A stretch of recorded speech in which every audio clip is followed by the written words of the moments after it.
بسم اللہ الرحمن الرحیم۔ فیکٹیکل کے معزز ناظرین کو السلام علیکم۔ ناظرین محترم، کہا جاتا ہے کہ ریچھ بے حد خطرناک اور طاقتور ہوتے ہیں۔ اس کی ایک وجہ تو یہ ہے کہ ریچھوں کے قدرتی گھر تباہ ہونے کی وجہ سے ان کے ساتھ انسانوں کا اکثر آمنا سامنا ہونے لگا ہے، جس وجہ سے ان ریچھوں کے پاس ماسوا انسانوں پر حملہ کرنے کے اور کوئی آپشن نہیں بچتا۔ ایسی ہی کہانی ایک ریچھ کی بھی ہے جو کہ ایک خیمے سے ایک بچے کو اٹھا کر لے گیا، لیکن جب لوگوں کو اس ساری بات کا پتہ چلا تو انہیں سمجھ آئی کہ اصل میں اس ریچھ کا مقصد اس بچے کو مارنا نہیں تھا، اور کچھ عرصے کے بعد اس ریچھ کی غار کے اندر سے کسی کے رونے کی آواز آئی۔ کہا جاتا ہے کہ ایک بڑھیا اپنے چھوٹے سے پوتے کے ساتھ ایک گھنے جنگل کے قریب ایک خیمے میں رہتی تھی۔ آج کے دن کسی وجہ سے اس جگہ مچھر بھی موجود تھے۔ بڑھیا پاس سے لکڑیاں اکٹھی کرنے گئی، لیکن واپس آنے پر اسے اس بچے نے بتایا کہ اسے مچھروں نے بے حد تنگ کیا ہے۔ بڑھیا کو پتہ تھا کہ کیسے ان مچھروں کو دور بھگانا ہے، چنانچہ وہ مچھروں کو بھگانے کے لیے ضروری سامان لینے کے لیے چلی گئی۔ وہ ابھی تھوڑی ہی دور گئی تھی کہ اس نے کسی جنگلی جانور کی آواز سنی۔ یہ آواز اس کے خیمے کے پاس سے ہی آ رہی تھی۔ اس نے پیچھے مڑ کر دیکھا تو ڈر کے مارے اس کے رونگٹے کھڑے ہو گئے۔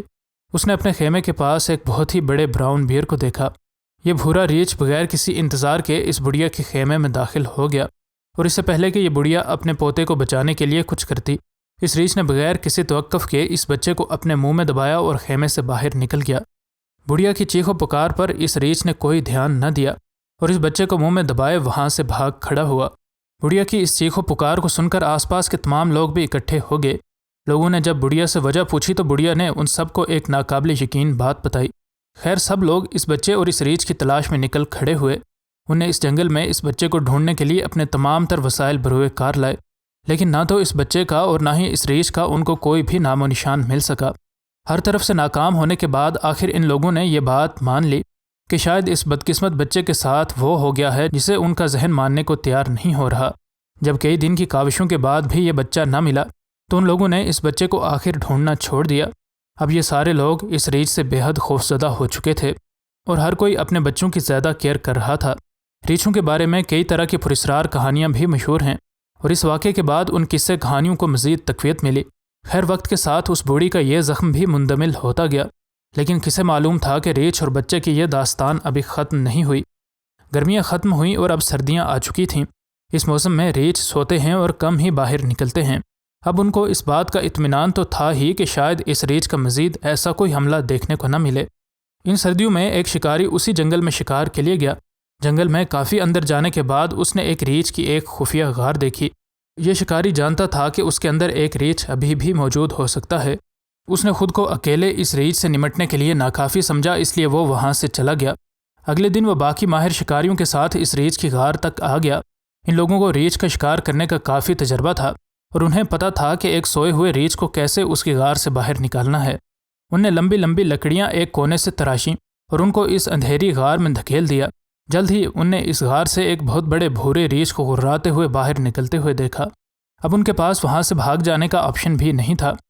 ان نے اس ریچھ پر گولیاں چلائیں اور نشانہ ٹھیک جگہ پر لگنے کی وجہ سے یہ ریچھ جلد ہی ڈھیر ہو گیا۔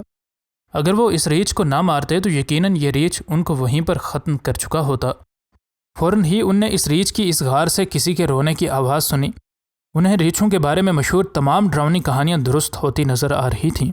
وہ سوچ رہے تھے کہ کہیں ان نے اس ریچھ کی شکل میں کسی اور چیز کا شکار تو نہیں کر لیا۔ ان کے ڈر اور خوف نے ان کے عقلی فیصلے کرنے کی طاقت سلب کر لی تھی۔ اتنی دیر میں انہیں یاد آیا کہ ہمارے گاؤں سے اسی گرمیوں میں ایک بھورے ریچھ نے ایک بچے کو اغوا کیا تھا۔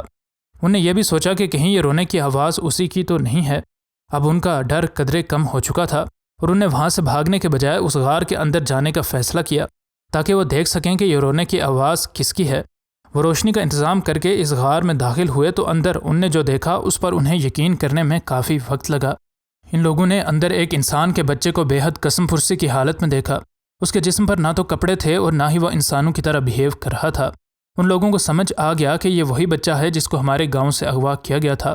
ان میں سے ایک نے اس بچے کو اٹھا لیا اور اسے گاؤں تک لے آئے، اور جب یہ بچہ اپنے گھر والوں سے ملا ہوگا تب اس بچے اور اس گھر والوں کے کیا جذبات ہوئے ہوں گے ان کو الفاظ میں بیان کرنا ناممکن ہے۔ کہا جاتا ہے کہ یہ بچہ بعد میں بالکل ٹھیک ہو گیا اور اس نے عام انسانوں کی طرح زندگی گزارنی شروع کر دی۔ کچھ لوگ کہتے ہیں کہ اس ریچھ نے اپنے بچے کھو دیے اور شاید اس نے اس بچے کو اپنا بچہ سمجھ کر اٹھا لیا تھا۔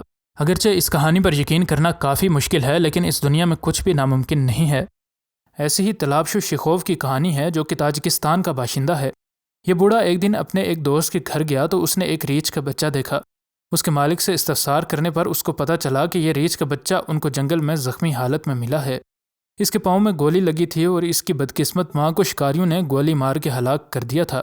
اب یہ ریچھ کا بچہ جنگل میں بے یار و مددگار موجود تھا اور عین ممکن تھا کہ یہ یا تو بھوک سے مر جاتا یا پھر درندوں کی خوراک بن جاتا۔ اس کے دوست اس کو اس وجہ سے اٹھا کر اپنے گھر لے آئے۔ تلابشو کو یہ ریچھ کا بچہ بے حد پسند آیا اور اس نے ان سے اسے خریدنے کا منصوبہ بنایا۔ اس کے پاس اس کو خریدنے کے لیے بہت بڑی رقم تو نہیں تھی، لیکن ان لوگوں کو یہ جو دے سکتا تھا اس نے دینے کا فیصلہ کیا۔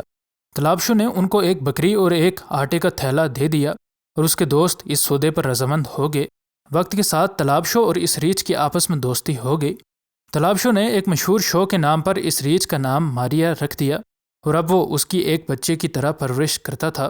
اگرچہ اس کی ماں کو شکاریوں نے مارا تھا، لیکن یہ ریچھ انسانوں کے ساتھ بے حد مانوس ہو گیا تھا۔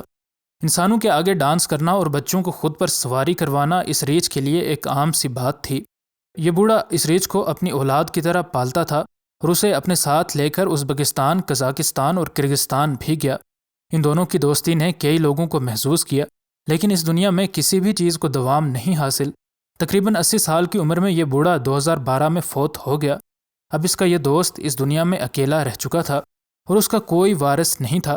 کہا جاتا ہے کہ یہ ریچھ اس بوڑھے کی موت کے صرف 2 ماہ بعد ہی فوت ہو گیا، لیکن حقیقت یہ نہیں ہے۔ جب اس ریچھ کا مالک مر گیا تو اس کو دوشنبے چڑیا گھر والے اٹھا کر لے گئے۔